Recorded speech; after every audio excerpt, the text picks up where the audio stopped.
Okay, hey guys. Just filmed this video for TikTok, so just wanted to film it for here. Just a quick little video on silver promotional stickers, because when we talk about things like K-pop Reddit, they tend to spread. So I just wanted to talk about it because it's kind of a bit of a hot topic. For those who don't know what I'm talking about, if you're looking for a signed album, a usual indicator of a real album is the little silver stickers. Like this sticker here is gold and says C1. This would be silver, and it would have Korean writing for B and May, and that means it's not for sale.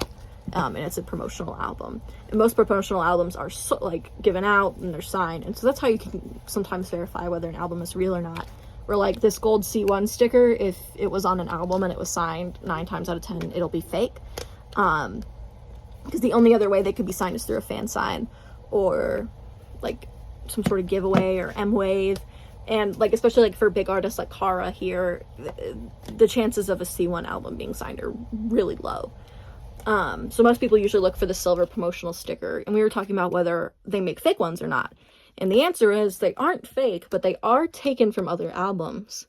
So for instance, if I'm a seller, and I'm looking to make a quick buck, I'm going to sign this Kara album, and then I'm going to take off this C1 sticker here and get a lesser known artist's, album and put the silver sticker on here. So that way I can have people fooled about whether or not this was a signed promotional album.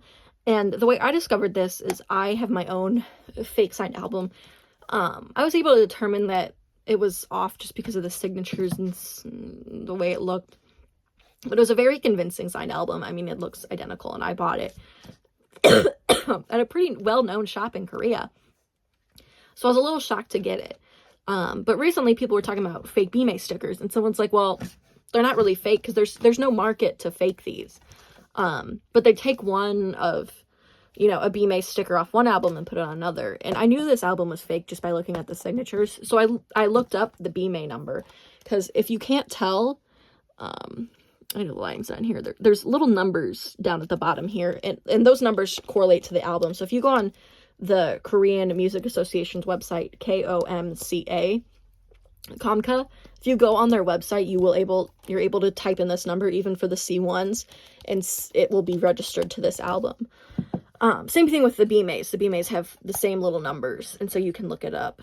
And so I looked it up on the Korean website, and it said the Russian Roulette Red Velvet signed album I have, the promotional copy, that sticker belongs to a Trot Singers promotional albums.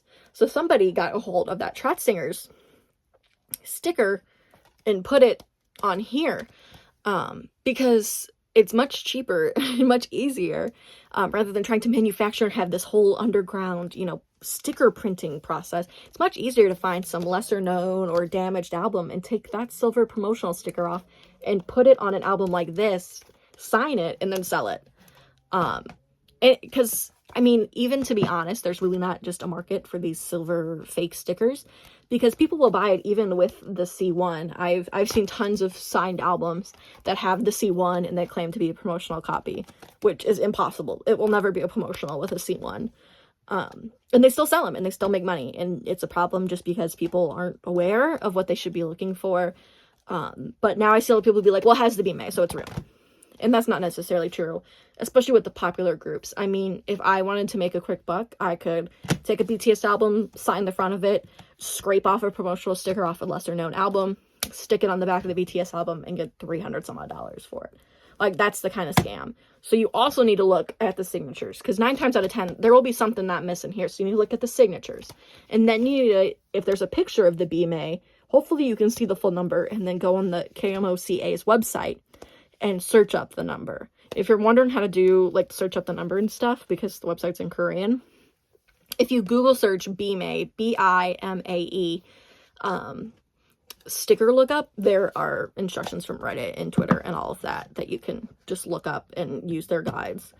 But double check that number matches the supposed album, because I checked a couple other promotionals that I am able to verify just by looking at the signature that it's real or an amazing fake. And they all match, and it pulled right up. Like, I have a Hyuhan Ailry, which is this album, The Day We Meet Again, and I was able to just look it up. There's the little sticker. This is the Kino, not my signed copy. But I was able to look up the bimae number on the back of it, and it matched. And I was able to do that with a couple of my other bimae albums. So that's just something to keep in mind as you try and look for signed albums and stuff like that.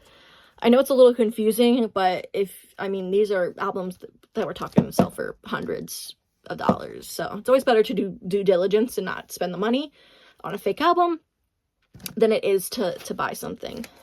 So like I said, look up the bimae. If there will be a number, look it up. Make sure that this is a silver sticker that says bimae if it's a promotional album. And then look up the number. And then double check the signatures anyways. And ask yourself, is this really a good deal? I hope that helps.